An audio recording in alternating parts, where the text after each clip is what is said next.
Unmute. There we go. When I interview different types of artists, I don't like to introduce them. I like them to be able to introduce themselves because I feel I have the right to say who they are. I think you have the right to say who you are. Could Huh. you could you introduce yourself, Mr. Kenny Loggins, to the viewers? Hi, I'm Kenny Loggins.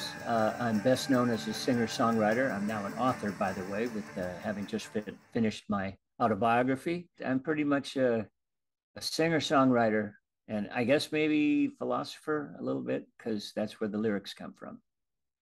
Could you tell me maybe concisely what your intention was with writing this book or the type of energy you wanted to put behind it? And did you achieve that goal? Well, I wanted to tell my story, but I also wanted to be very present as the storyteller.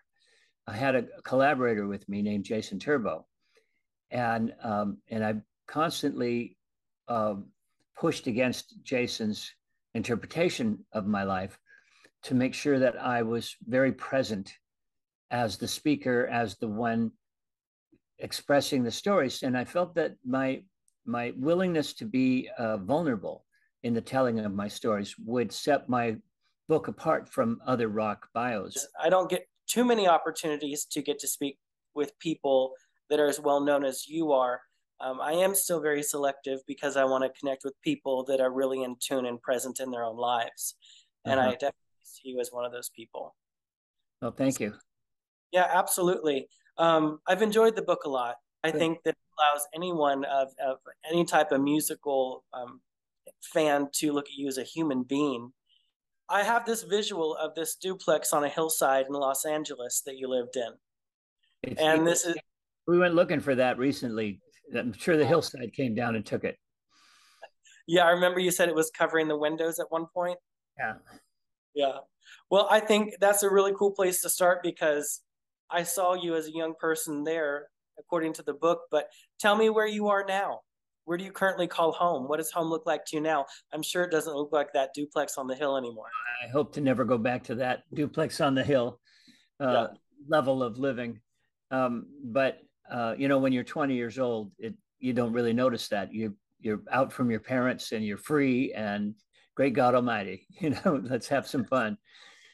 But yeah, no, I am now in Montecito, which is the annex of Santa Barbara and California, and I've scaled back to what would be a reasonable place for a single man, and now I have a woman in my life, and so she doesn't fully live here all the time because she's got her own place, but we can spend time together. We spent most of 2020 together in this home, and it's perfect size for two people. It's important to have a good fit. Yeah, it sure is for me. That's part of my being a Capricorn, I suppose. It's just having a nest. The book, as I was saying earlier, is really a dive into your personal life and your thoughts, which I think is, for me, very, very interesting. It's not just a then I wrote and then I did, but the actual emotions that surrounded those decisions and a number of stories like when the girl that I lived with for a period of time tried to kill herself, and I had to find her on the beach and drag her back. Um, you know, Telling that story on all levels of what my emotional reality was. What was the inner dialogue happening, during that moment in time. And there's a lot of that in the book that not only am I describing the song I wrote and how I wrote it and why I wrote it, but the emotional realities that surrounded the other parts of my life, like my marriages, like relationships. Did you achieve it? Do you think that you did what you needed to do with this book? Do you really feel like you hit it? I do. I feel like I told the truth as best as I could at this stage of my life, knowing what I know and being able to look back on it and say, well, when I was 22, I thought this, but now that I'm older, I see that there were other issues that at play. Um, so but my goal was to be as honest as possible. Yeah. I'm thinking back on another story you told in the book when you were watching the Doors perform, and it inspired you to be as honest as possible when you perform on stage. Can you tell me what your thought process is as you step out on stage to be able to be as honest as you can? I think that the nature of my performance is that when I'm singing a song that was written during a particular time in my life, I allow myself to go back to that time and to sing that song from that emotion, from that awareness. Um, and sometimes, if I get too caught up in the emotion, I might get choked up. So I try, I have a trick that I do, which is to think about pitch. And when I get caught up in whatever this thing, the song that was inspired by the divorce, you know, during a certain time, if you go back into it, you can get caught up in the pain of that. And I can go back into it so that I know the song is reaching the heart of the listener. But at the same time, if I go too far, I'll get choked up. So I have to kind of surf that. But I think that when people say to me that they thought I gave a great show, I don't do shows. I do something other than that. Has there been something long running in your personal life and also maybe your professional life that you felt like you had to defend? For a long period of time, I was most defensive about all the different genres I've bridged. Yeah. Because, you know, it could be criticized that I'm not this and I'm not that and I'm not this. And that's why the Hall of Fame hasn't been able to lock me down, and accept who I am and what I am doing. But at the same time, I think I've managed to break barriers and do versions of music like when we first started bringing the smooth jazz thing into the pop thing, and now they call it yacht rock. We didn't have a name for it, but we knew that we wanted to synthesize these elements, and we were the living synthesis of those elements. At that time, we weren't attempting to start a new genre, but we were developing it just organically. We, meaning David Foster, Mike McDonald, Ambrosia, acts like that we were all sort of headed in the same direction at the same time. You found success in a way to connect with so many different genres that you were that much more of a whole person, maybe. I'd like to think of it that way. I felt like I was a moving target. I had two big brothers who loved all kinds of music, and so as a 6 and 7-year-old, I was inundated with all these different kinds of rock and roll, and it just became a part of my DNA. I have this other mental picture of you staring at your brother's guitar hanging on the wall. Yeah. And then finally getting the nerve to pick it up. Yeah, or take it down. Yeah, or take it down. Exactly. Yeah. Which songs do you think have really defined your career if you can put together a handful, a collection of songs? Well, certainly Danny's song and House Pooh Corner from the early Loggins and Messina days. Then moving into the Celebrate Me Home era and that song, and Heart to Heart, then writing with Mike McDonald, What a Fool Believes, although that's more Michael than me. And This Is It are important elements of that era. And then on into, of course, Footloose and Danger Zone, and I'm All Right from Caddyshack. I'm All Right, I'm All Right is very much me. There was no collaborator on it. And what caught me by surprise about that song is that in the middle of a song that I'm writing about a character in a movie, and in the middle of it, I stopped the forward motion and did this whole a cappella thing about listen to your heart. And it's caught my attention years later that a number of my songs were messages to me, so that even in the middle of an intense flow of some kind, that part of me that writes that song was saying, "Hey, can I get your attention here for a second? What you're doing is okay, but are you listening to your heart? Are you really doing what you're supposed to be doing?" And I think that multiple layered realities to my music. My music has always been trying to get my attention. Right. That makes so much sense. And that's again why I titled my show Intermission, to take a break, to take a moment in between and look around. And by getting to hear about how other people such as you do that, it allows me to learn for myself how to approach things going forward and maybe pick up some tips from people like you that have done a lot of the internal work and continue to do it, I'm sure. Yeah, yeah. And and what is the work? You Yeah, well, know, that's a great question. Do you have an answer to that? I can certainly give it a try, but I think it has to do with personal scrutiny. It has Right. to do with integrity. That ultimately the person you answer to is yourself.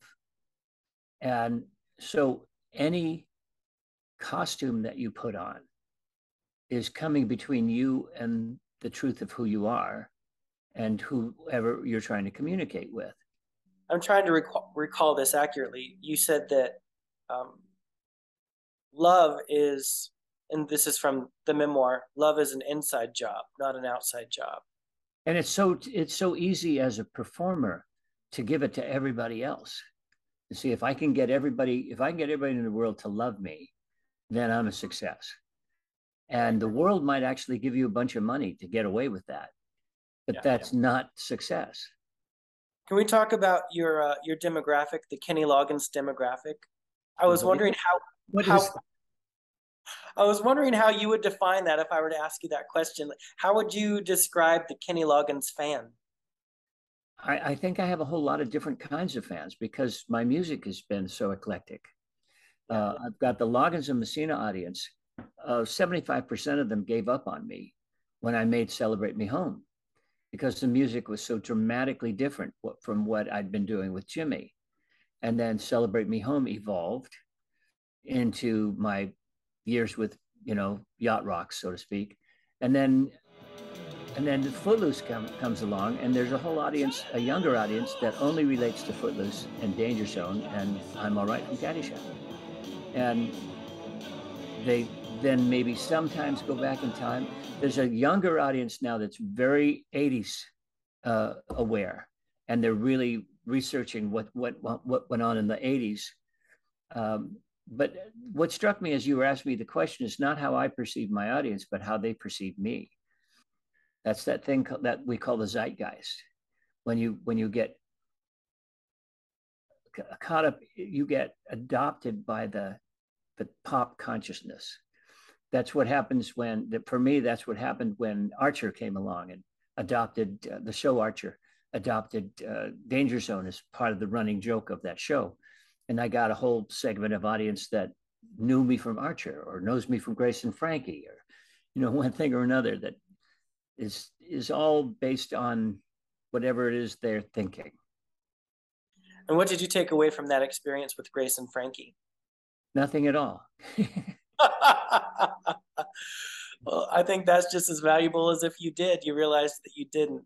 What's your relationship like with wanting to please your audience now? Is it more about trying to please yourself so that you can be the most authentic performer and artist you can be? Or is it about trying to remember what the audience kind of expects of you? Because you must be very aware of that also. Somewhat, but I think my job is to try to ignore that and not have whatever I think they think is not going to work. I got to go to what works for me, what turns me on. What I always tell my kids: go where the fun is, Yeah. because that's who you are. That's your authentic self. Do what turns you on, whether it's music or art or whatever kind of art it is. If it turns you on, it makes you excited. That's what you should be doing, and that's because I believe that to be true for myself. What would you say your kids have shared with you that they really cherish about you as their father? Interesting question. I think the most important thing is that they all know that I love them, and I know they know that, and that's the most important thing to me. We don't always agree, which is typical of children and parents, especially fathers. Um, but um, but I'm here. My job is to love them no matter what, and I know I'm good at that job. So the rest of the stuff is just frosting. Wayne told me in a text that, and I thought of you. I thought, well, maybe this is something that you guys have in common. He said, "I'm not afraid of dying. I'm afraid of not living enough." Can you relate to that? My favorite quote on that one that you just reminded me of is Woody Allen's.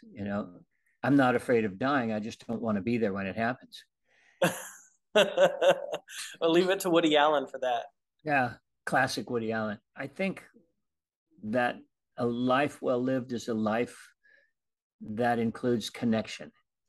Um, and my connection to my children, my connection to the people that I love. Um, I value those relationships in that way.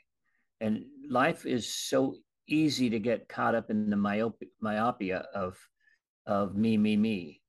Who am I now? What am I doing? What am I supposed to do next? And I have forgotten about continuing to stay connected to the people I love. And there are so many, it's like a full-time job. There was a part in the book where you had mentioned you were on was it a date with two other couples, and you asked them to pull the car over and to let you out of the car because you had not much in common with those people anymore, and you had this epiphany at this moment and got out of the car. Have you continued to have moments where you've recognized that you don't belong in the company you're in? Yeah, but I'm not as impetuous as I was when I was 18. Right. I can wait until we get home before I confront that reality. But that was something that I needed to do. Something was pulling on me. I was about to become more of who I am. And I realized that what I was doing was so far out of my comfort zone that wasn't me anymore. And uh, I just was sitting there not getting the conversation and not getting the personalities. And I thought, I really don't belong here. And when I saw the car pulling up, going through Pasadena, going by this folk dance club, I wasn't a folk dancer, but I knew some of the people who worked there. And I just thought, I need to get out here. This will work. So I had them drop me there.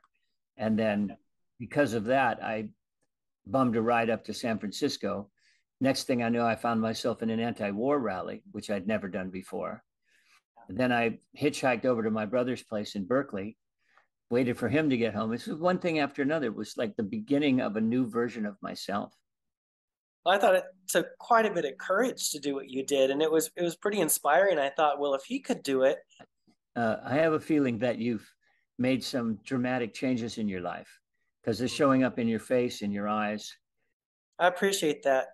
And as we close, may I ask you to share with us what you think the legacy of Kenny Loggins is? Hmm. I would hope is in my willingness to be vulnerable in my music and touch the heart of the matter, whatever it is I'm trying to write about, um, as best as I can. And that maybe along the way, other artists will take inspiration from that and a clue from that and write from their hearts and write the things that matter to them. And this creates another level of what rock and roll can accomplish. What has been on your heart and in your mind in the most recent days? This maybe you should put in your back pocket for a while. Man, the love you have inside of you got this. Yeah. There's no way you can go wrong. Yeah. Thank you. I hope that I don't leave you too off when you transition to your next interview, if you have. But I do appreciate your time, and I'm honored with your honesty that you shared with me. I just checked. I don't have another interview after this. So I'm probably lucky that way. Yeah. You made it. There you go. Thank you.